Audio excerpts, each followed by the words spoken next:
tuli ku Uganda Lifestyle muli mutya mwebale nnyo kubanga mutugoberera kansubire muli bulungi mwebale kutusaamu kitiibwa nange mbasaamu nnyo kitiibwa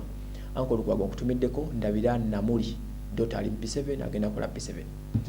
Beef Organic ku Jessica Beauty Center onajja kujjanjaba Dr. Senjobe Richard oli otya taata webale kubeerayo n'okukola ku bantu oluvannyuma lw'okwokolera story ya mwana muwala Zari Hassan bwe yabadde ava South Africa ng'ajja Uganda atambulira nnyo mu nnyonyi gye bayita Kenya Airways eno bagita the pride of Africa n'amawatiro ogende Dubai ndo zamutyo gitambuliramu oluusi ennyonyi eno erina services nnungi y'ennyonyi esinga okubeera y'amaanyi mu East Africa of course ne mu Africa ze zimu ku ezo z'osobola okwogerako nga Rwanda Air nga Ethiopian Airways ne Kenya ziri awo ku mwanjo ddala ono agali eyo agakyankalanyizza Zari Hassan agamba nti basobodde kukuuma bintu bye omwabadde perfume ze ebbeeyi ne suuti yadde yagenda okugendako ku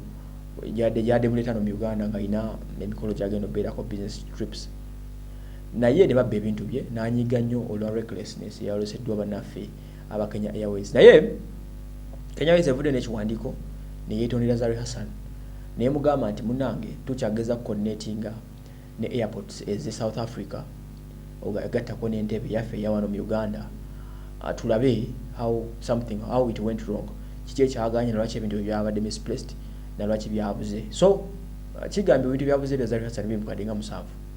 so ono ne bamugamba nti munebeera mukakkamu katugezeeko okubanga tukwasaganya ebintu bye tubifune mu bufunze bamusuubiza either okubiriirira singa bina babibuze oba okubisasulira oba okumeka sure nti babinoonya ne babimundiza bwe guli so tobuleme anyway obabadde mutuufu onyiiga naye company zino bwe baye ensobi abaddeyo musobola gisaasira